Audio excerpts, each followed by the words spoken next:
휴가를 떠나는 유명 인사가 어떤 책을 들고 가는지 화제가 되는 경우가 많죠. 빌 게이츠가 여름 휴가 때 읽었던 책이라든지 제프 베이조스가 이번 휴가 때 추천하는 책처럼 말입니다. 안철수 국민의당 대표가 휴가를 떠난다는데 책 3권을 들고 간다고 추천했습니다. 조정진 작가의 임계장 이야기, 조지 오웰의 동물농장, 그리고 한스 로슬링의 팩트풀리스라고 하는데요. 이 중에 눈에 띄는 것이 조지 오웰의 동물농장입니다. 동물농장 많은 분들이 읽어보셨겠지만 돼지 나폴레옹을 중심으로 포악한 농장주인 인간에게 항거하는 동물들이 두 발로 걸어다니는 인간을 내쫓고 동물들만의 농장을 설립한 후 벌어지는 이야기죠. 동물들의 사회를 위한 처음의 7계명은 사건이 일어날 때마다 누군가를 위해 변하고 또 고쳐지고 결국엔 모든 동물은 평등하다라는 문구는 어떤 동물은 다른 동물보다 더 평등하다가 더해져 문구로 있었다라는 유명한 책이죠. 동물들을 선동한 후 독재자로 변해버린 나폴레옹, 비판적인 시각을 가지고 있다 도망치거나 죽은 스노우볼과 메이저 영감, 또 그 이상을 믿고 끝까지 노동하고 희생하다 죽어간 말 복서, 그리고 나폴레옹의 말을 신봉하며 선동되어 구호를 외치던 양떼들까지 구소련의 정치 상황을 풍자 비판한 책으로 잘 알려져 있는데요. 왜 하필 이 책을 골랐는지 안철수 대표한테 자세하게 이야기를 듣고 싶네요. 방송 듣고 계시다면 휴가 다녀온 후 연락 주십시오.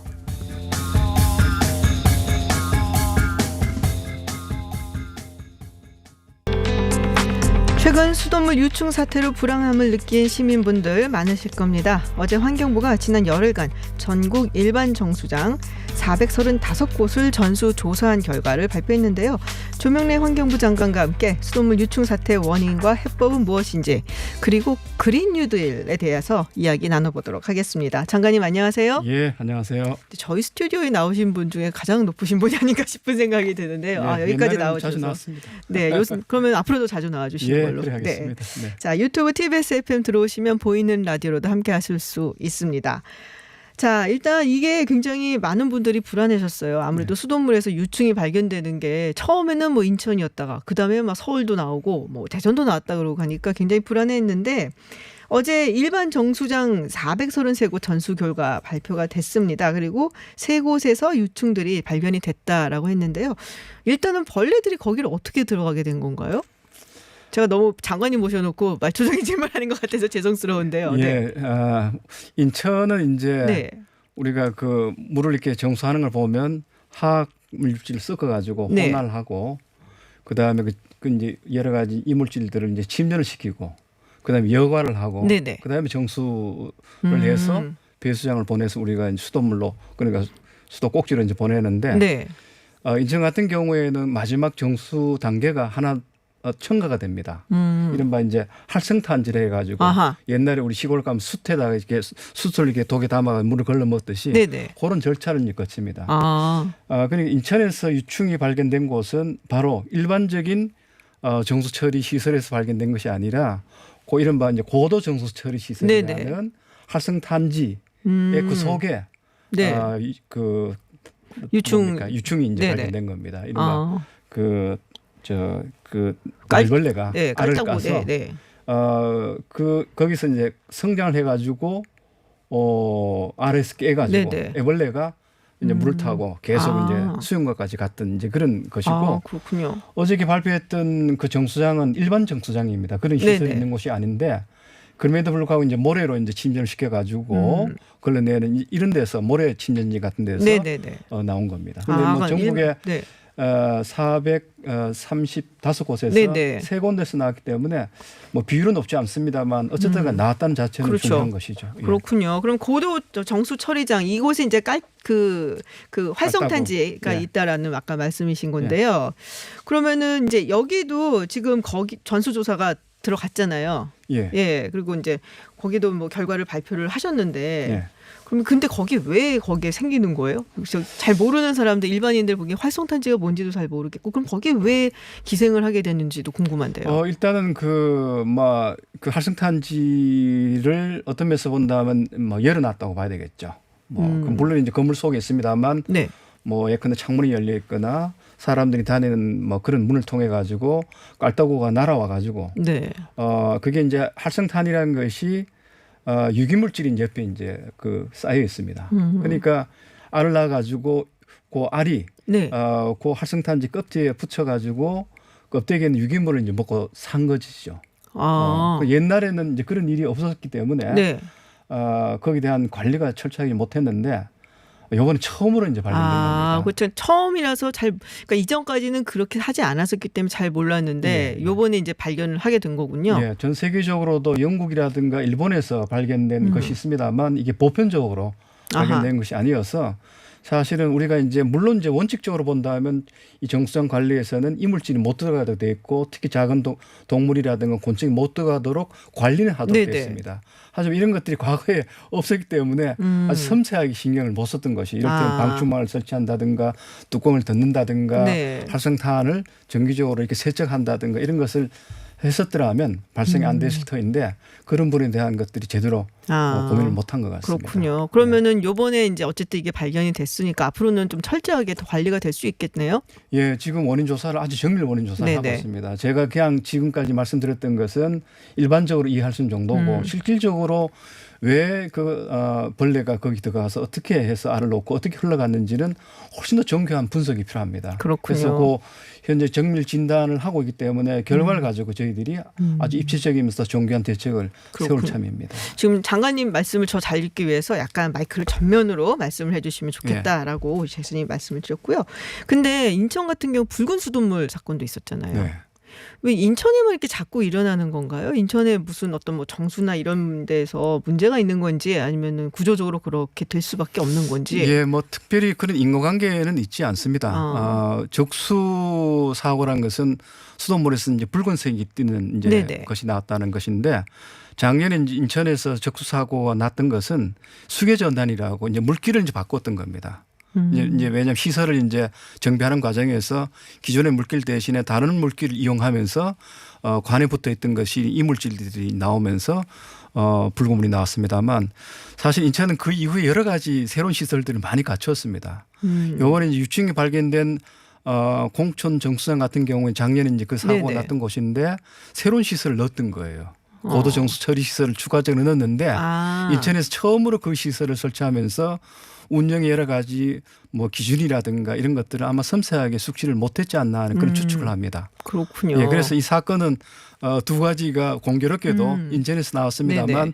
반드시 양자 간에 인과관계가 있던 것은 아닙니다. 그렇군요. 네. 그러니까 붉은 수돗물 사태 때문에 인천에 뭔가 조금 더 정수 처리를 철저하게 하려고 더 넣었는데 그게 이제 새로 한 걸 살 이제 숙지가 안 되는 부분들이 있어서 이번에 그 이 시설의 운영과 관리에 관한 아주 섬세한 이런 것들을 제대로 배려가 못된 것 같습니다. 뭐 이제는 이제 잘 해주시겠죠. 인천 분들이 굉장히 많이들 걱정하셨거든요. 또 아이들도 뭐 우리 정부는 뭐 지방 정부든 중앙 정부든 간에 물과 같은 공공 서비스는 정말 제대로 해줘야 되죠. 국민의 생명 안전과 관련된 것이기 때문에 사실 뭐 그게 이제 지방의 고유 업무입니다만 그걸 관리 감독하는 우리 중앙정부 입장에서도 국민들한테 엄청 송구스럽습니다. 네, 알겠습니다. 앞으로 다시는 이런 일이 없기를 조금 기대하면서요. 자, 이 얘기를 안 할 수가 없어요. 이제 문재인 대통령이 한국판 이제 뉴딜 정책 이야기를 발표를 했었는데 그때 제가 예전에도 한마디 비슷한 말을 했지만 딱 들으면서 가장 두 가지가 귀에 들어왔거든요. 하나가 스마트, 또 다른 하나가 그린. 그러니까 반은 스마트 얘기고 반은 그린인 것 같다. 이제 그린 뉴딜이 아닌가라는 얘기를 했었고 사실 이 그린 뉴딜이 뭐 우리뿐이 아니라 외국에서도 지금 얘기를 많이 하고 있잖아요. 뭐 미국에서도 그 유명한 젊은 여성 의원을 중심으로 해서 그래서 이 그린 뉴딜, 한국의 그린 뉴딜은 그렇다면은 정확히 어떤 이야기고 어떤 목표를 가지고 있는지 조금 설명을 해 주시겠어요?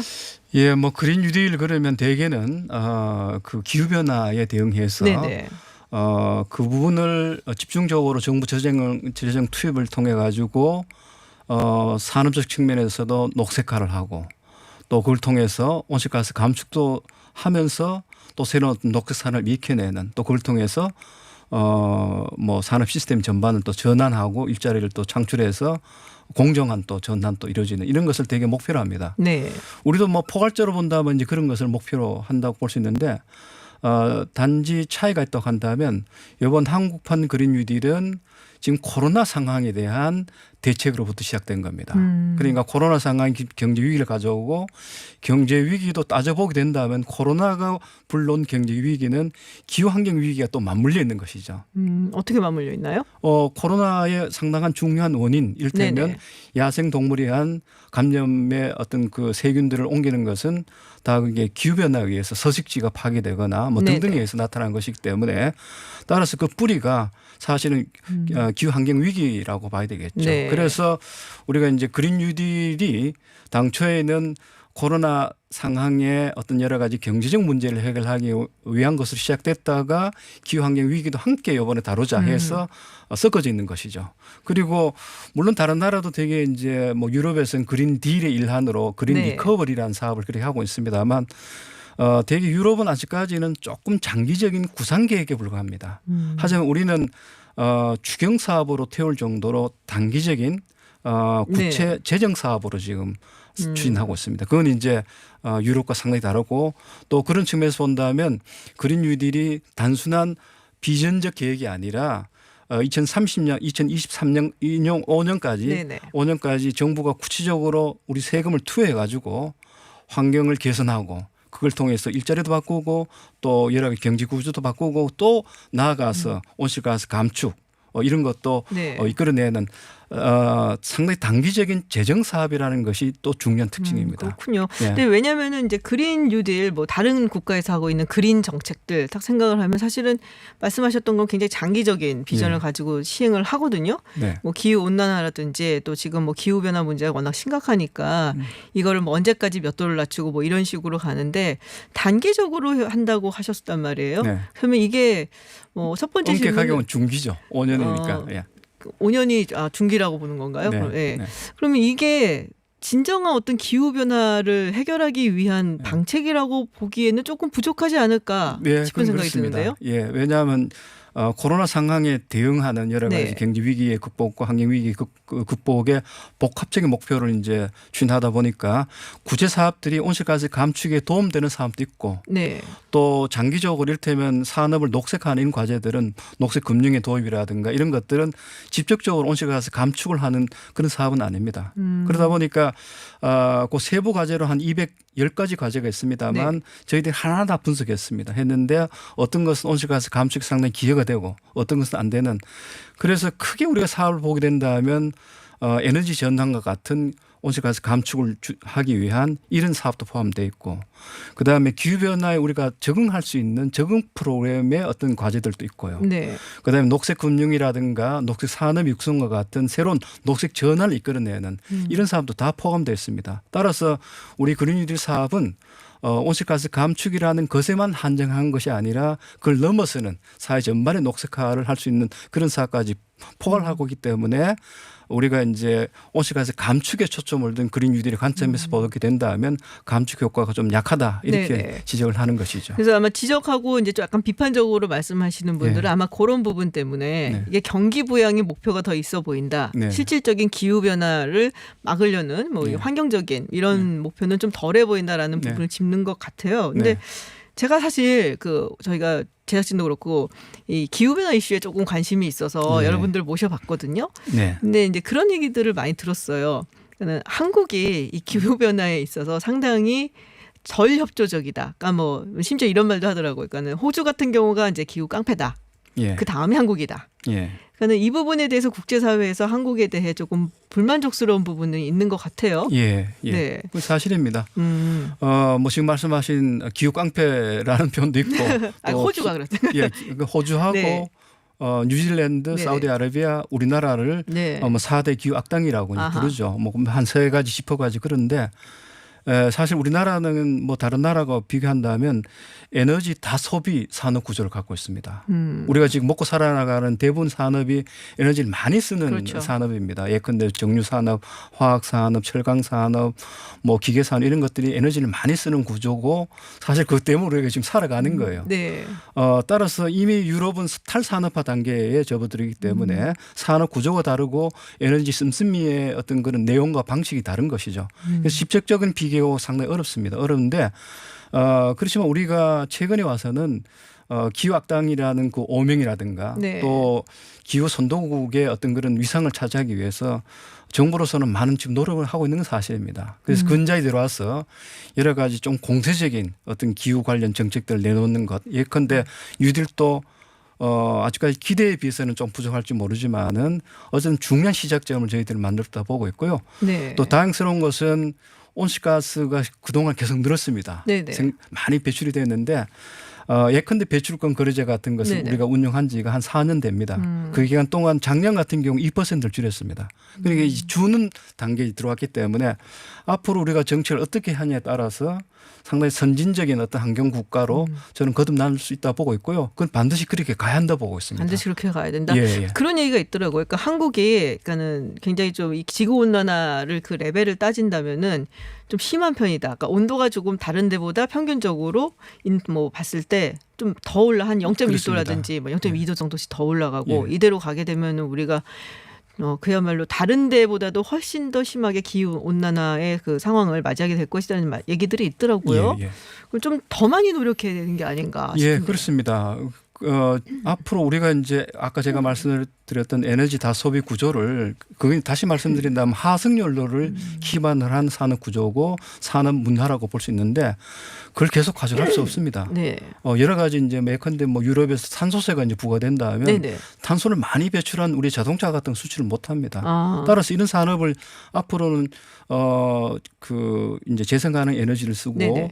자연 친화적인 그런 어떤 산업 구조를 이제 바꿔 나가야 되고 그 과정에서 기존 산업들의 많은 이제 희생이 따르겠죠. 네. 뭐 사실 그것 때문에 이제 우리가 쉽게 정책을 못 펴는 측면이 있습니다. 하지만 앞으로 바꾸지 않는다면 그런 하석 연료를 쓰는 이런 산업 구조는 이른바 자초 자산이 될 가능성이 많습니다. 네. 쓸모없는 자산, 네네. 비용이 엄청나게 발생하게 되겠죠. 자, 그런 것들을 우리가 정확하게 분석해서 기존 산업 구조를 비용이 많이 든다 해가지고 지탱하는 것이 아니라 적극적으로 개조하고 바꾸고 전환시켜가는 이런 정책들을 이제는 상당히 강도 높게 추진해야 된다 보고 있고요. 우리 환경부는 그렇게 하려고 마음먹고 네. 있습니다. 근데 이게 관도 중요하지만 사실 민이 같이 가야 되잖아요. 그렇죠. 사실 네. 말씀하셨던 자동차 같은 경우에도 그럼 관에서도 뭐 지원이 좀 있겠지만 민에서 얼마나 적극적으로 새로워진 환경에 좀 적응을 하려고 예. 노력을 하느냐, 예. 그걸 바꾸느냐, 엔진 시스템도 다 바꾸느냐 이런 것들이 굉장히 중요한데 그럼 뭔가 좀 인센티브를 줘야 될 거 아니에요. 예, 그 대표적인 것이 이번에 그린 뉴딜 사업에 포함되어 있습니다만 미래차 보고 미래차 대중화, 뭐 미래차라는 것이 이제 전기차하고 수소차 이런 차를 이야기합니다. 그렇겠죠. 지금 경유차가 굉장히 중요한 이제 미세먼지의 일종의 그 소스인데 경차를 쓰는 한 60% 이상의 우리 소비자들이 운영자들이 다음 차는 이런 친환경차 미래차를 사겠다 이렇게 그 태도를 보이고 있습니다. 네. 이랬을 때 우리가 이제 여러 가지 보조금을 주고 인센티브를 준다면 쉽게 전환이 되겠죠.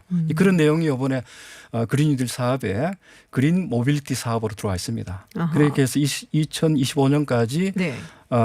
이 친환경 미래차를 144만 대를 우리가 공급하려고 그러니까 보급하려고 이번에 사업에 포함시켜 놨습니다. 아, 그렇군요. 네. 여기서 잠깐 한 가지 여쭤보고 싶은 게 왜 2025년이에요? 대개 이제 우리나라 중기 재정 계획이 5년을 단위로 합니다. 아, 그래서 2025년으로. 예. 원래 이제 우리가 중기 재정 계획을 먼저 세우고 네. 그 틀에 맞춰서 그린 뉴딜 여러 가지 정책과 전략을 짰던 겁니다. 그러다 보니까 세계에서 처음으로 재정 계획에 그린 뉴딜을 담아서 여러 가지 정책과 과제를 이번에 확정한 그런 우리나라가 속해서. 2025년이라고 하니까 2022년까지 문재인 대통령 임기인데 예. 그 후로 3년이 또 남고 해서 약간 애매한데 생각을 했는데 이제 그 5년이라는 것이 중기 계획이라서 예, 그렇습니다. 5년에서 2025년까지다라고 네. 말씀하셨는데요. 그럼 최종 목표가 뭔가요? 그린 뉴딜의? 그린 뉴딜의 최종 목표는 단기적으로는 이제 경기 위기 극복이죠. 네네. 뭐 예컨대 일자리를 만들고 경기를 좀 근데 활성화시키고. 뭐 구체적인 어떤 목표 뭐 일자리 몇 개 뭐 이런 게 있나요? 그건 다 있습니다. 이를테면 우리가 60조를 투자해서 네네. 190만 개 일자리를 만들고 또 그린 뉴딜과 그다음 디지털 뉴딜 다 나눠서 이제 네네. 그런 여러 가지 역할을 다 했습니다. 그래서 가장 중요한 지표는 이제 정부 국고를 얼마만큼 투여하느냐. 네. 그다음에 그걸 통해서 일자리 얼마만큼 만들어내냐. 이 가장 대표적인 두 지표고 그 지표는 지금 말씀드린 이제 그런 내용을 갖고 있습니다. 제가 언젠가 얼마 전이에요. 그 TV에서 그런 걸 봤어요. 그러니까 기후 변화에 대한 이야기를 나누고 뭐 이런 거였는데, 그러니까는 어린 학생이 그런 말을 하더라고요. 굉장히 중요한 것도 알겠고 우리도 기후 변화 이 부분 이슈에 굉장히 적극적으로 참여해야 되는 건 알겠는데 뭐를 어떻게 해야 될지 모르겠어요. 예. 네, 우리 국민들 입장에선 그러면 뭐를 어떻게 해야 될까요?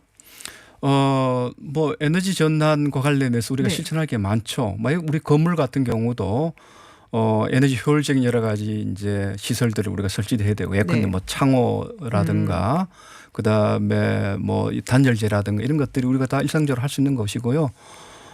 그다음에 우리가 일상용품에서도 예컨대 뭐 우리가 가장 많이 쓰고 있는 일회용품 같은 거 네네네. 이런 것들을 덜 쓰는 자체가 이미 에너지를 덜 쓰는 것이 됩니다.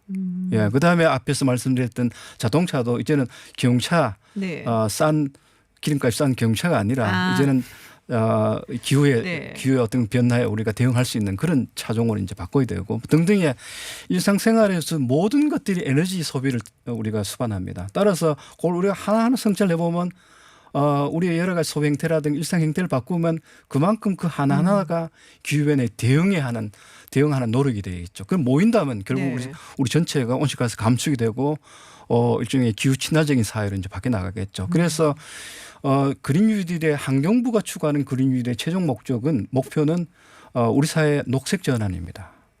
이건 기후 변화라는 소극적으로 온실가스 감축을 하는 정도가 아니라 생태계가 궁극적으로 되살아나는 인간종과 자연종이 서로 공존하고 자연의 어떤 그런 생태계 순환성이 살아나오고 뭐 그래야 되면 건강한 우리 삶이 이루어지겠죠. 네네. 그런 것을 최종적으로 지향하는 것이 최소한도 우리 정부가 지금 그린 뉴딜을 통해서 얻고자 하는 최종 목표입니다. 네. 따라서 그 과정에서 온실가스 감축 같은 이런 사업들이 이제 포함되어 있다고 봐야겠죠. 그렇군요. 따라서 이 그린 뉴딜은 지금까지 5년이라는 고는 시한을 가지고 한다고 그랬습니다만 저희들이 생각하는 그린 뉴딜은 그것에 몇 개를 더 해야 된다고 보고 있습니다. 맞아요. 5년짜리 계획을. 네. 최소한도 2050년까지는 계속돼야 된다 보고 있고요. 이걸 어떻게 그러면 장치화시킬 것인가 제도화시킬 것인가라는 것은 우리가 국회하고 논의해 가지고 예컨대 그린 뉴딜 기본법 같은 것을 만들어서 한 2050년까지 추진할 수 있는 그런 체계 근거 이런 것을 갖춰야 되겠죠. 그것도 큰 그렇죠. 숙제로 지금 남아 있습니다. 저도 사실은 이 그린 뉴딜을 보고서는 이게 이제 5년이라고 얘기를 하기에는 너무나 거대한 사업인데 조금 너무 근시안적이 아닌가라는 생각을 좀 했었거든요. 그래서 네. 이제 장관님 말씀하셨던 것처럼 이게 그냥 5년 내가 아니라 사실은 뭐 그린 뉴딜 프로젝트의 뭐 페이즈 1 뭐 예. 이런 식으로 좀 더 예. 장기적으로 가야 되는 것이 아닌가. 결국에는 사회가 그렇게 바뀌어야 된다는 말씀이시잖아요. 예, 그렇습니다. 전부 다. 우리 60년대, 70년대 경제 발전이 다 이제 경제 계획을 통해서 이루어졌고 그 5년 단위 일정 경제 계획을 네. 6차례 우리가 추진하면서 지금 같은 경제를 만들었듯이 이제는 화석연료 기반의 그런 산업 경제를 그린 뉴딜의 뭐 예컨대 5차례, 6차례의 어떤 절차를 통해서 추진을 통해서 그런 전환을 끌어내야 되겠죠. 근데 그 과정에 분명히 그러니까 우리가 사회적으로 조금 고난을 겪어야 되는 분들이 계실 거란 말이에요. 예. 산업 구조가 바뀌고 그러면은 그렇습니다. 예. 기존 산업에서 이제 도태되거나 예. 아니면은 이제 그린 뉴딜 쪽으로 간다고 하면 이 사회로 전환을 하는데 시간이 또 많이 걸리시는 분들도 있고 예. 뭐 그런 부분도 다 고려를 하셔야 될 것 같은데. 예. 뭐 그린 뉴딜의 그 산업 구조 전환은 네. 필연적으로 사약자들의 희생을 따르는 부분이 그러니까요. 있습니다. 해서 그런 것을 함께 감안해서 그린 뉴딜을 통한 녹색 전환이 되든 산업 전환이 돼야 되는데 그때 반드시 강구해야 될 것은 공정 전환입니다. 취약한 지역, 취약한 사람들 이런 부분에 대해서 배려가 돼야 되죠. 이를테면 이번 그린 뉴딜 사업에 이런 것이 포함되어 있습니다. 뭐 이런 그 전통 산업이 사용화되는 예컨대 뭐 조선업이라든가 네네. 뭐 기계 산업이라든가 그렇죠. 사용화되는 지역에 미래 친화적인 환경 친화적인 산업을 거기다 넣고 거기 있는 지역 주민을 우선적으로 고용을 하는 이런 프로그램도 들어가 있습니다. 예를 들면 어떻게 들어갈 수 있을까요? 아까 말씀드렸던 미래차 관련된 산업들, 부품 개발이라든가 네. 뭐 에너지를 예컨대 우리 바이오가스 같은 걸 이용해서 재생하는 에너지를 만든다든가 뭐 이런 등등이 혹은 뭐 풍력을 가지고 재생하는 에너지를 만든다든가 지역의 특성에 따라서 그런 그 지역 자원을 이용해 가지고 그 자연 친화적인 에너지와 그걸 이용하는 산업을 만들 수 있겠죠. 예. 그리고 집중적으로 그렇게 도태될 수 있는 그런 산업군을 가지고 있는 죄송합니다. 지역에는 새롭게 이제 예. 정부가 조금 집중적으로 투자를 할 필요가 예. 있다. 대체 미래지향적인 산업 대체 산업을 이제 넣는 그런 과제들이 이번 그린 뉴딜에 포함되어 있습니다. 그렇군요. 네. 오늘 장관님 나오셨는데 저희가 슬슬 맞춰야 될 시간이긴 한데요. 우리 청취자분들께 꼭 한 말씀 하시고 싶을 것 같아요. 준비해 오신 거 있으시지 않으세요? 네, 한 말씀 마저 부탁드릴게요. 예, 우리 정부란 것은 국민을 위해서 존재하는 거고요. 어쨌든 국민들한테 국민의 어떤 삶에 어떤 그런 그 안전이라든가 행복이라든가 이런 것을 우리가 최대한 보장해 주는 그런 정책을 펴야 됩니다. 뭐 그게 그린 뉴딜을 통해서든 혹은 뭐 수돗물 정책을 통해서든 특히 우리 환경부는 우리 민생과 관련된 그런 정책을 많이 펴고 있습니다만 국민들이 보기에는 늘 부족합니다. 그래서 어쨌든 정부의 녹을 먹고 있는 사람으로서 국민들의 눈높이에 맞는 정책과 또 국민과 함께하는 정책 또 국민의 특히 이제 그 환경에 대한 걱정을 들어주는 이런 정책을 펴려고 무척 노력하고 있습니다. 국민과 늘 함께하도록 하겠습니다. 네. 네. 네, 오늘 이 자리까지 몸소 이렇게 와주셔갖고 네, 그린 뉴딜 정책에 대해서도 이런저런 얘기 많이 해주셨고요. 네, 앞으로도 환경부에서 좀 더 좋은 정책 그리고 국민들의 삶에 도움이 되는 일들 많이 해주시기를 부탁을 드리겠습니다. 장관님 오늘 고맙습니다. 예, 고맙습니다. 네, 지금까지 조명래 환경부 장관과 이야기 나눴습니다. 네, 해외 핫한 뉴스 전해드리는 서울타임즈 시간입니다. 전주현 캐스터와 함께합니다. 어서 오세요. 네, 안녕하세요. 네, 유튜브 TBS FM 들어오시면 보이는 라디오로도 함께하실 수 있습니다. 자, 백신 이야기가 계속 나오고 있는데 어제 이제 3상 이야기를 하셨단 말이에요. 그래서 모더나 그리고 화이자에서 백신 가격에 대해서 이야기가 나왔어요. 그렇습니다. 어제 뭐 백신 연합에서는 $40가 최고가다 이렇게 얘기를 네네. 했는데 그 얘기를 들어서 그랬는지 듣고 미국 한 바이오 기업 모더나가 $50에서 $60 선이 될 것이다 이런 얘기를 지금 내놨습니다. 그러니까 우리 돈으로 환산을 해보면 6만 원에서 한 7만 2천 원 선 네네. 정도가 되는 거예요. 그래서 1인당 2회분 투약을 전제로 계산을 했을 때 이 정도의 가격이 나오는 겁니다. 그래서 이 가격대는 미국이나 다른 선진국에도 적용이 될 것으로 알려졌는데요. 나는 좀 못 사는 국가들은 개발도상국 이런 데는 그러니까요. 좀 낮게 받는다면서요. 그거는 이제 백신 연합 측의 얘기였고요. 자기들이 이제 그렇게 뭐 해보겠다는 얘기였는데 그 얘기를 들었나 봅니다. 모더나가 아니다라고 바로 그래요? 하루 만에 이렇게 얘기를 했는데 지금 모더나랑 화이자는 우리는 백신으로 이윤을 내겠다 이런 얘기를 공공연하게 밝혔거든요. 네네. 그러니까 아마 이렇게 될 것 같고요. 근데 이제 선진국에 적용이 된다는 거니까 이제 빈국에 갈 때는 어떻게 될지는 좀 지켜봐야 될 것 같긴 합니다. 근데 이대로 책정이 된다면 모더나 백신이 다국적 제약사인 화이자의 것보다는 좀 비쌀 것 같아요. 지금 화이자가 미국 정부에 납품하는 가격이 10 내지 $20입니다. 우리 네네. 돈으로 12,000원에서 24,000원 정도 이제 되는데요. 화이자가 일단 미국 정부랑 이렇게 투여분을 이제 공급하기로 계약을 했거든요. 그러니까 1인당 2회분 접종 비용이 $39, 우리 돈으로 한 46,500원 정도가 될 것 같은데 지금 독감 백신 가격하고 큰 차이는 없습니다. 일단. 근데 화이자도 다른 나라에 팔 때는 미국 정부랑 계약한 납품가보다 싼 가격으로는 팔지 않겠다라는 아하. 입장이기 때문에 일단 이 $39가 기준이 될 것 같아요. 그래서 그러네요. 미국과 같거나 아니면 조금 더 높을 수 있다 이런 의미로 해석이 되고 있습니다.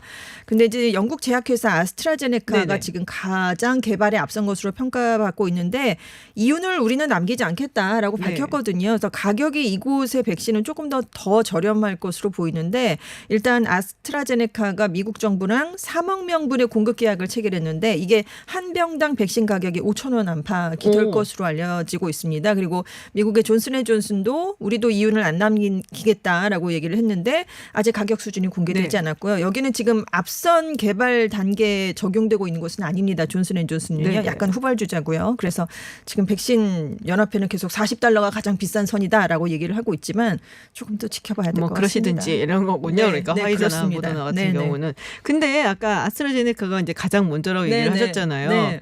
얘는 이거 진짜인지 아닌지 진위 확인을 좀 해주세요. 러시아에서 지금 그러니까요. 예, 백신 뭐 2주 안에 네. 빠르면 2주 안에 네, 이걸 투여를 한다는 얘기까지 나오고 있는데 네, 지금 CNN이 28일에 관계자를 인용해서 보도를 한 내용인데요. 네. 러시아 정부가 그 보건부 산하 가말레아 국립전염병 미생물학 센터가 개발한 백신을 8월 10일 이전에 공식적으로 사용 승인하기 위해서 준비 중이다. 이렇게 얘기를 하고 아니 있는데 언제 이렇게 몰래 했대요? 몰래 했답니다. 그래서 지금 러시아의 코로나 피해 규모는 세계 한 4위 정도 규모거든요. 그래서 이제 우리가 그래서 이제 백신 개발을 앞당겼다 이렇게 얘기를 했는데 일단 러시아 정부의 발표에 따르면 이번 달 발표에서 백신 2종에 대한 1차 임상 시험을 마쳤고요. 그리고 이제 또 다른 센터에서도 별도의 백신을 개발해서 임상 시험을 앞두고 있다고 합니다. 근데 이제 해당 백신에 투자한 국부 펀드가 있어요. 러시아 직접 투자 펀드라는 곳이 있는데 여기에 드미트리에프 최고 경영자가 이번 백신 승인은 사실 구소련이 1957년에 미국에 앞서서 세계 최초의 인공위성 스푸트니크를 쏘아올려서 그렇죠. 세계를 놀라게 했잖아요. 그러니까 네. 그렇게 똑같이 스푸트니크 쇼크처럼 세계에는 느껴질 것이다. 이렇게 얘기를 하고 있습니다.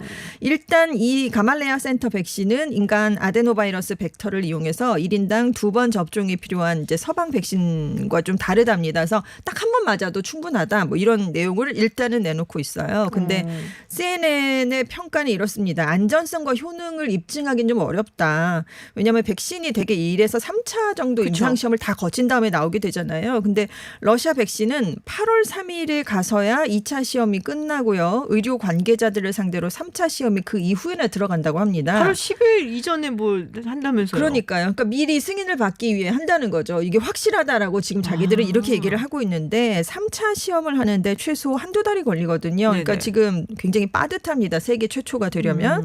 그리고 이제 문제가 이거예요. 지금까지 러시아가 백신 실험에 관한 그 어떤 과학적 데이터를 공개한 적이 없습니다. 근데 영국, 미국 제가 앞서서 말씀드린 그 네네. 제약회사들은 각 단계별로 임상 결과를 국제 학술지에 공개적으로 그쵸. 다 네. 지금 제출을 하고 있거든요. 그래서 러시아가 백신 사용을 정부 차원에서 승인을 한다고 해도 이게 과연 믿을 수 있겠느냐 안정성 논란이 제기될 수밖에 없습니다. 그래서 러시아 당국은 데이터들을 8월 초에 다 공개하겠다 모아서 네. 이런 얘기인데 지금 일단 4월에 러시아 정부가 임상시험도 거치지 않았던 이 백신을 고위 정치인과 기업인들에게 먼저 투여했다 이런 얘기가 푸틴 나왔잖아요. 대통령은 안 맞았다면서요. 안 맞았다고 네. 하고요. 네, 그래서 지금 이게 과연 믿을 수 있는 것인가 이게 서방에서는 좀 의혹의 눈길을 보내고 있습니다. 뭐 스케일이 다르네요. 임상실험을 고위 관리자한테 네. 정부 관리들한테 하고 있고. 근데 16일에 영국 국립사이버안보센터가 이 네. 러시아 해커 그룹이 학계와 제약업계의 코로나19 연구 성과를 해킹하려고 했다 이런 얘기를 또 내놓은 적이 있거든요. 그러니까 뭔가 이게 퍼즐이 맞춰져 가는 느낌인데. 그러니까요.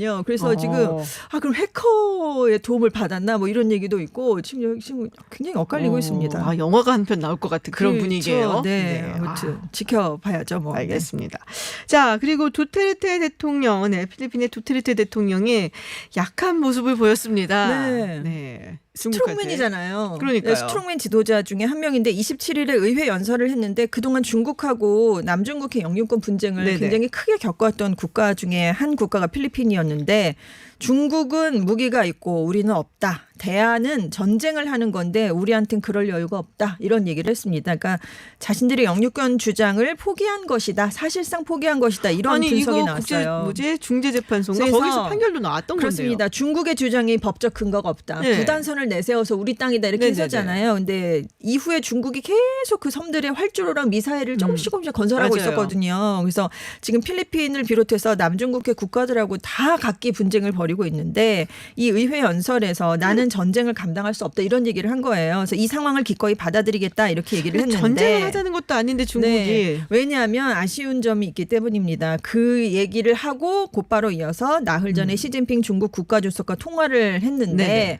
중국이 백신을 개발하면 우리가 먼저 맞을 수 있게 해달라 아니면 우리가 먼저 구입할 수 있도록 해달라라고 내가 요청을 했다 이렇게 네. 얘기를 했습니다. 지금 필리핀도 좀 심각해요. 코로나19 확진자가 8만 명이 넘습니다. 그리고 이 중에 2천 명 가까운 사망자가 발생을 했거든요. 네네. 그래서 두테르테 대통령이 지금 심각한 코로나19 사태를 수습하고 경기를 부양하려고 남중국해 영유권을 포기한 게 아니냐 아하. 이런 해석이 나오고 있습니다. 그리고 코로나 때문에. 네. 그래도 이렇게 가버리면 베트남은 어떡하라고. 하고 배신을 그러니까요. 합니까? 베트남, 뭐 인도네시아, 뭐 여러 나라들이 있는데요. 네. 지금 그렇군요. 미국은 계속해서 지금 중국의 영유권을 인정할 수 없다 그렇죠. 이런 입장을 뭐 네네. 최근에도 또 얘기를 했잖아요. 그래서 이 필리핀이 이렇게 태도를 바꾸면서 동남아시아에서 미국과 중국의 힘의 균형추가 기우는 게 아니냐. 아하. 지금 기울었으니까요. 일단 네네. 필리핀이 큰 자리를 차지하고 있었는데, 그래서 아무튼 중국 측은 환영한다라는 얘기를 당연히 내놓고 있고요. 그래서 코로나19 백신을 공급하는 방안을 최우선 순위로 두고 있다. 이런 발표를 그러면 해놨습니다. 갑자기 미국에서 그러는 거 아니에요? 내가 줄게. 네. 얼마면 이미, 돼? 그러고. 이미 확보를 많이 했으니까요. 그러니까 네. 얼마면 돼? 내가 줄게. 이럴 수도 있을 것 같긴 한데 네. 그래서 그걸 또 원하는 게 아닌가 싶은 생각 살짝 드는데 뭐 하여튼 좀 두고 보도록 네, 하겠습니다. 그렇습니다. 자, 폼페이오 국무장관 호주와 중국 문제 대응에 대한 국제 공조를 강조하면서 네. 우리나라를 협력 대상으로 이제 거론을 했다라는 얘기가 있어요. 이게 저는 정확하게 어떤 얘기인가요? 그러니까 외교 국방수장, 양국의 외교 국방수장이 28일에 네. 아시아 태평양 지역에서의 중국의 위협에 대응해서 결속을 다지는 회담 자리를 가졌습니다. 네. 그래서 양국이 남중국해에서의 영유권 주장 같은 중국의 공격적인 행보를 막기 위해 계속 협력하겠다 이런 뜻을 다졌는데요.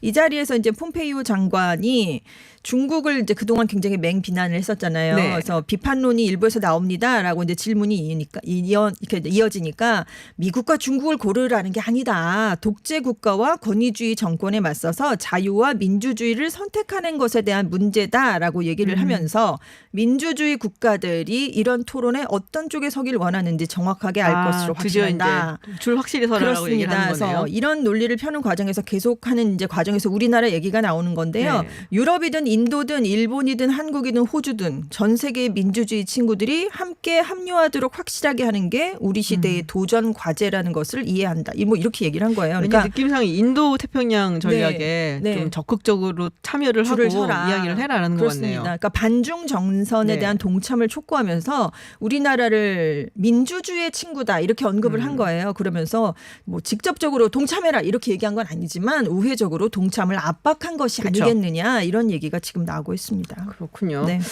뭐 그런 얘기 있었잖아요. 경제는 중국, 뭐 안보는 미국. 미국. 네. 네. 이제 그런 시절이 점점 지나가고 있다라는 네. 생각이 좀 듭니다. 네, 해외 뉴스 여기까지 알아보겠습니다. 지금까지 전준 웨싱캐스터였습니다. 고맙습니다. 네, 감사합니다. 현재 미중 관계는 휴스턴 주재 중국 총영사관과 또 청도 주재 미국 총영사관을 폐쇄하면서 최악으로 치닫는 분위기입니다. 이런 가운데 중국 외교부는 또 홍콩이 캐나다, 호주, 영국과 맺은 형사사법 공조 조약을 당분간 중단한다고 밝혔는데요.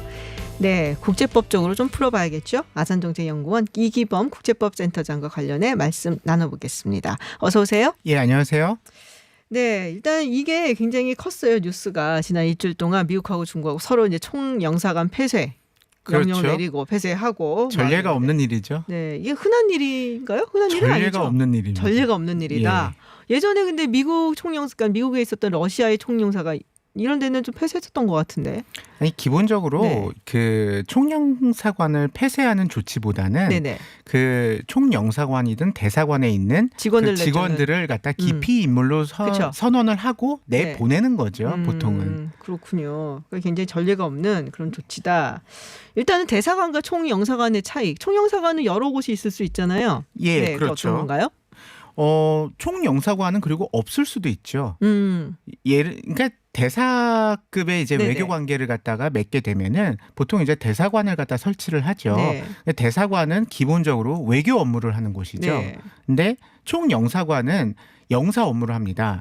이렇게 하면 좀 어렵잖아요. 영사 업무가 뭔가요? 알고 예, 있는 거. 이렇게 물어보죠. 네. 그 영사 업무 쉽게 말해서 우리 여권, 네. 예, 비자 뭐 네. 이런 문제입니다. 아하. 또는 만약에 이런 뉴스 가끔 나오죠. 우리 국민이 외국에서 어떤 체포됐다, 구금됐다. 네. 그럼 영사가 나가죠. 나가서 이렇게 영사 조력을 갖다가 제공합니다. 뭐 쉽게 말해서 통역도 구해주고 네네. 아니면은 뭐 변호인을 갖다 붙여준다라든가 이런 이제 도움을 갖다가 주는 그런 것을 영사 조력이라고 합니다. 뭐 그렇다면 이렇게 볼 수도 있겠네요. 뭐 대사나 대사관 같은 경우는 이제 국가를 대표해서 가 있는 거고, 그렇죠. 뭐 영사관 같은 경우에는 이제 그 국가의 국민들이 뭐 거기에 있거나 했을 때 뭐 도움을 준다든지. 그렇죠. 이익을 갖다가 네. 이제 보호하는 건데 그렇기 때문에 우리가 역사적으로는요. 네. 이 지금은 보통 보통 외교관이 영사 업무도 합니다. 근데 옛날에 역사적으로 그렇지 않았습니다. 아, 그래요?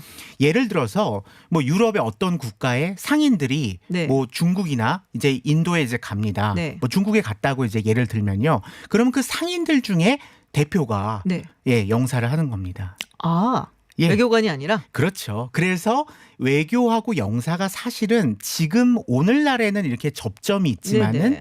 예전에는 그렇지가 아. 않았습니다. 비슷한 듯 다른 것이었습니다. 굉장히 다르네요. 뭐 상인 대표지 국가대표는 아니니까. 그래서 그 거류하고 있는 네. 사람들의 이익을 보호하는 거죠. 아. 물론 이제 그래서 그 영사를 갖다가 이제 그 만약 영국 사람들이면 이제 영국에서 그 영국 상인들 중에 A라는 사람이 영사다 이렇게 할 수는 있겠죠. 그렇군요. 그래서 역사적으로 기원도 상당히 다르고. 예. 네. 외교하고 영사 문제는 다른 문제입니다. 그렇군요. 근데 어쨌든 이 폐쇄 조치를 했잖아요. 특히 이제 휴스턴 같은 경우는 72시간 내에 비워라. 예. 이거를 제한을 왜냐하면 청도에 있는 미국 이제 총영사관 폐쇄할 때는 뭐 기한을 안 줬거든요. 예. 어쨌든 뭐 나가긴 했지만. 예. 그렇죠. 네, 기한을 주나요?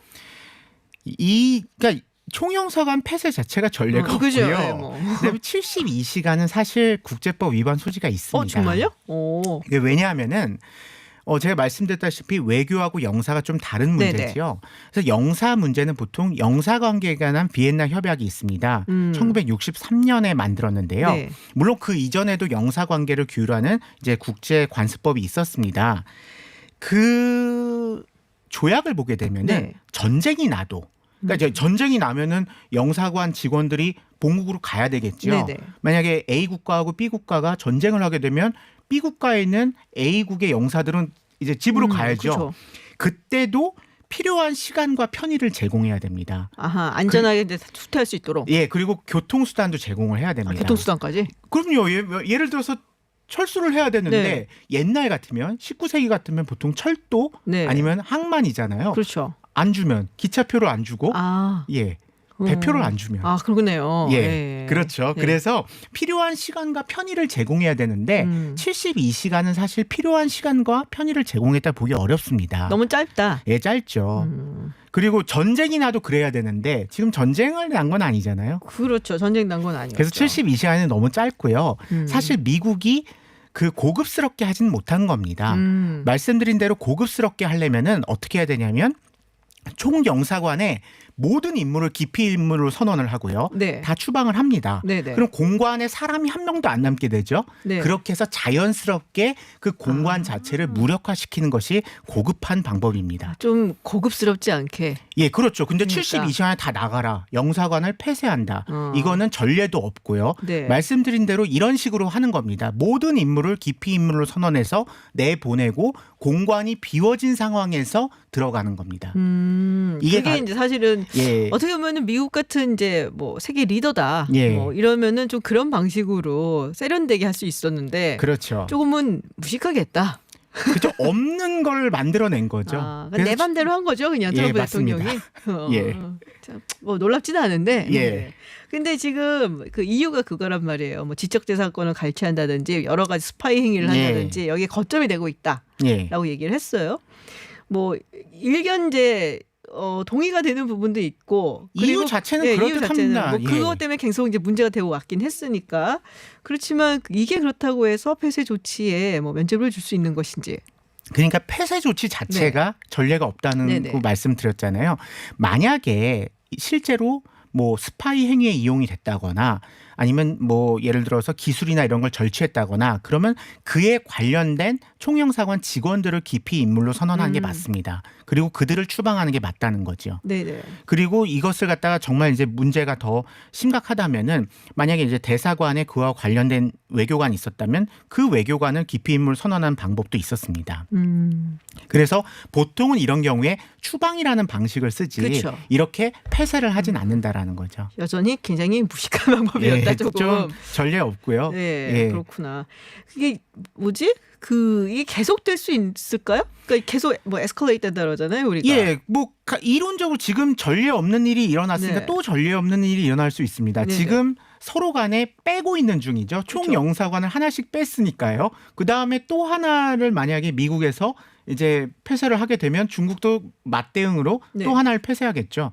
그런 식으로 빼는 방식으로 뺄셈으로 이제 갈 수는 있겠습니다. 근데 그거를 계속 할까요? 그렇게 되다 결국에는 뭐 대사관까지 얘기가 나올 수가 있습니다. 네. 근데 지금 우리가 하나 여기 이제 짚고 넘어가야 네. 되는 게 그러니까 외교 관계하고 영사 관계가 아까 말씀드렸다시피 기원이 다르잖아요. 다르다고. 그렇기 때문에 외교 관계를 단절해도 영사 관계가 단절되지 않습니다. 그러니까 영사 관계하고 외교 관계는 다르게 가는데 네. 보통 우리는 지금 영사 관계가 이렇게 문제가 생기다 보면 외교 관계까지 문제가 생길 것이다. 이렇게 뭔가 그쵸. 외교 관계를 갖다가 정점이 있는 관계로 생각을 하는데 오히려 법적인 건 반대입니다. 외교 관계 오늘 단절할 수 있습니다. 미국과 중국이요. 네네. 그러나 영사관은 남을 수 있다는 겁니다.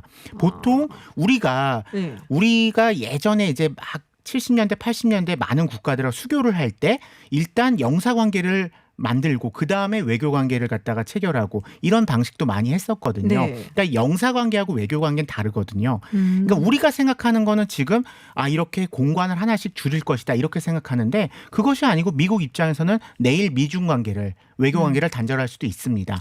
다만 영사관을 이렇게 남겨둘 수도 있죠.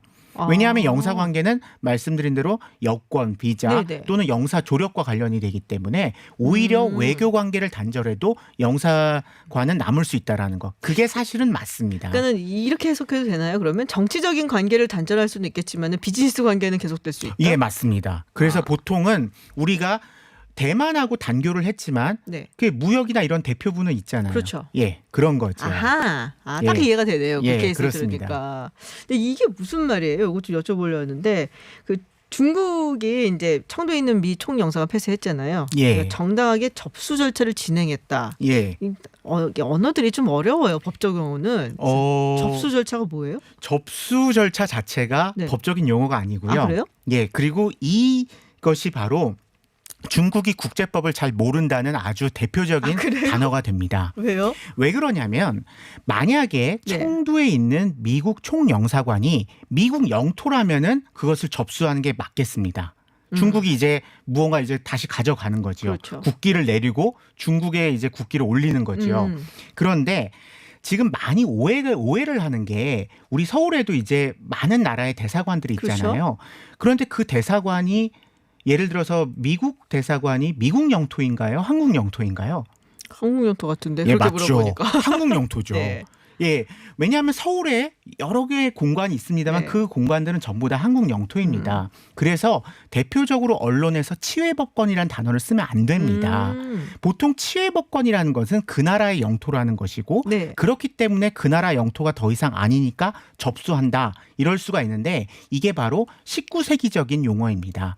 그래서 중국의 지금 국제법적인 특별히 이번에 네. 그 청두 총영사관을 폐쇄하는 과정에서 용어 사용이나 이런 것들이 19세기적인 그런 업데이트가 용어입니다. 안 됐군요. 그러니까. 예, 그렇습니다. 그래서 지금 치외법권이라는 단어도 쓰면 안 되고요. 다만 주권은 있지만은 네. 어떤 법 집행을 하는데 공관을 보호하고 존중해야 되니까 네. 함부로 못할 뿐입니다. 아. 예, 그래서 접수라는 단어, 치외법권이라는 단어는 예, 더 이상 쓰면 안 되는 쓰지 말기로 단어입니다. 해요. 뭐 예. 이렇게 우리가 얘기를 해야 되는 그런 거군요. 이게 이제 트럼프 대통령이 결국엔 재선 때문에 그런 게 아니냐 얘기가 나오곤 있어요. 물론 네. 그렇죠. 그럼 충분히 예상할 수 네. 있고요. 그렇게 해서 중국을 상대로 전방위적으로 이제 공격을 하는 거죠. 뭐 이제 홍콩 관련해서도 공격을 했고요. 네네. 예, 그다음에 남중국해, 예, 그다음에 뭐 이렇게 총영사관 아니면은 무역 협상. 여러 가지 면에서 중국을 계속적으로 공격할 겁니다. 뭐 세계 보건기구 문제도 맞아요. 예, 코로나 문제도 이미 중국을 갖다가 상대로 굉장히 공격을 많이 했죠. 그렇죠. 지금 나오신 김에 이제 국제법이고 외교관계 이제 얘기를 예. 많이 하시니까 이거 한번 여쭤볼게요. 예. 그 뉴질랜드 정상과 또 우리 문재인 대통령이 전화 통화를 했잖아요. 예, 어제 오늘 뉴스 나오고 있죠. 네, 이제 어떤 사건인지 이제 아실 거고. 예, 압니다. 네, 뉴질랜드 그 총영사가 예. 이제 성추행을 그러니까 뉴질랜드의 총영사- 외교관이었고 외교관. 지금은 다른 다른데 지금 예, 가 아시아 있죠. 국가의 총영사로 총영사죠. 가 있죠. 그래서 뉴질랜드 한 남성 거기서 일하고 있던 남성을 예. 성추행을 했고 그리고선 제대로 된 이제 처벌을 못 받은 거 아니에요. 그 이제 뉴질랜드 입장에서는 제대로 된 처벌을 못한 거죠. 네네. 예. 자 이런 거는 어떻게 해결을 하는 게 맞는 건가요? 자, 일단은 이 네. 문제도요. 전례 없는 일입니다. 전례 없다는 게 뭐냐면은 창피하게 전례 없는 일이네요. 그 이제 그 아던 총리가요. 네네. 그 우리 이제 문재인 대통령하고 통화 과정에서 이 문제를 언급을 했습니다. 정상 간 통화에서 이런 이제 언급 자체가 특정 인물에 네네. 대해서 수사를 해야 되는데 협조를 해달라. 이런 이야기가 나오기가 쉽지 않다라는 거죠. 그러니까요. 예, 그래서 전례 없는 일이고요. 근데 이 문제가요. 그 언론에 보도된 그 팩트만 우리가 보게 되면은 사실관계만 보게 되면 2017년에 발생한 것으로 보입니다. 네네. 그리고 이 문제의 외교관은 2018년까지 뉴질랜드에 있었습니다. 그리고 지금은 이제 다른 네, 나라에 있는 거죠. 그러면 이 문제도 법적인 문제입니다. 네. 만약에 지금 뉴질랜드가 이렇게 이제 어제 오늘 이렇게 말을 하고 있는데요.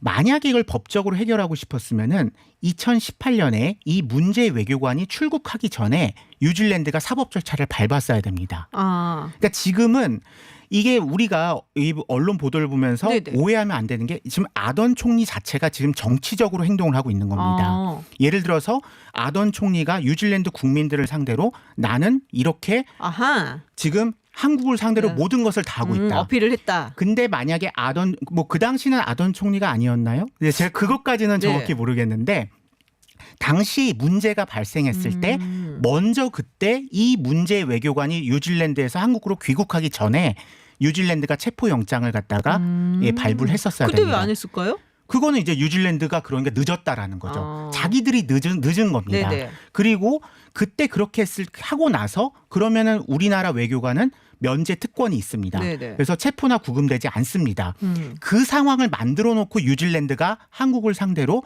이 문제 외교관의 특권이나 면제를 포기해달라. 아하. 이렇게 말했으면은 아던 총리의 말이 맞게 됩니다. 그러나 이미 한국으로 출국을 했고요. 네. 그렇기 때문에 뉴질랜드의 절차가 늦은 상황에서는 지금 이렇게 요청을 하는 것이 우리한테 뭘 해달라는지가 애매합니다. 그렇군요. 그래서 아던 총리는 사실 지금 현재 선택지가 하나가 있습니다. 뭔데요? 뭐냐면 이 피해자를 네. 한국에 보내서 네네. 한국에서 형사 민사 이 절차를 밟게 하는 소송 겁니다. 절차를 밟게 한다. 예, 그거는 아던 총리가 한다면은 그거는 맞습니다. 네네. 그러니까 아던 총리가 지금 문제 외교관이 뉴질랜드를 떠나기 전에 절차를 못 밟은 것에 대해서는 아하. 아던 총리 또는 뉴질랜드 정부가 늦은 거지요. 그러니까 그쪽에서 늦은 거기 때문에 예. 만약에 지금 뭐 어떻게 처벌을 하고 싶으면은 그 피해자를 한국으로 보내서 여기서 한국에서 소송을 걸게 하는 게 맞다. 왜냐하면 한국의 사법 절차도 정상적으로 작동을 하고 있습니다. 근데 그러니까- 이제 외교부에서 예. 1개월 감봉에다가 또 보냈다 그러니까 좀 그렇잖아요. 이게 너무 경미하다. 그 문제는 네. 사실 이제 뭐 사실관계 문제니까 오히려 뭐 뉴질랜드에서 더 많이 알 수도 있고요. 네네. 그러니까 그 문제를 저희가 말하기는 좀 어려울 것 같고요. 다만 이 문제를 저희가 오해하지 않아야 되는 것이 뉴질랜드가 오히려 기회를 놓친 겁니다. 만약에 뉴질랜드가 2018년까지 그런 절차를 맞춰놓고 우리 외교관이 우리 대사관 안에 있는 상황에서 우리 외교관을 내놔라고 했을 때 네네. 그러니까 이제 면제 특권을 갖다가 한국 정부가 포기해주고 우리가 체포하겠다, 구금하겠다로 했다면은 우리 정부의 고민이 그때는 네. 있습니다. 아. 근데 지금은 우리 정부가 다른 나라의 총영사로 갔던 네네. 아니면 이미 외교관을 그만뒀던 간에 우리 정부가 강제적으로 이렇게 뉴질랜드를 가라 이렇게 할 수는 그렇게 할 없다라는 수는 없는 상황이다. 예, 그런 상황입니다. 그렇군요. 네, 알겠습니다. 뭐 법적인 부분은 복잡해서 이렇게 명쾌하게 좀 설명을 들어야 될 것 같아서 여쭤봤습니다.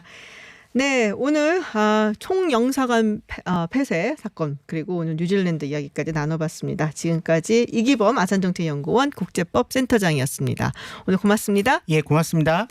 네, 김지윤의 이브닝쇼 준비한 내용은 여기까지입니다. 저희는 내일도 6시 10분에 여러분을 기다리겠습니다. 지금까지 김지윤이었습니다.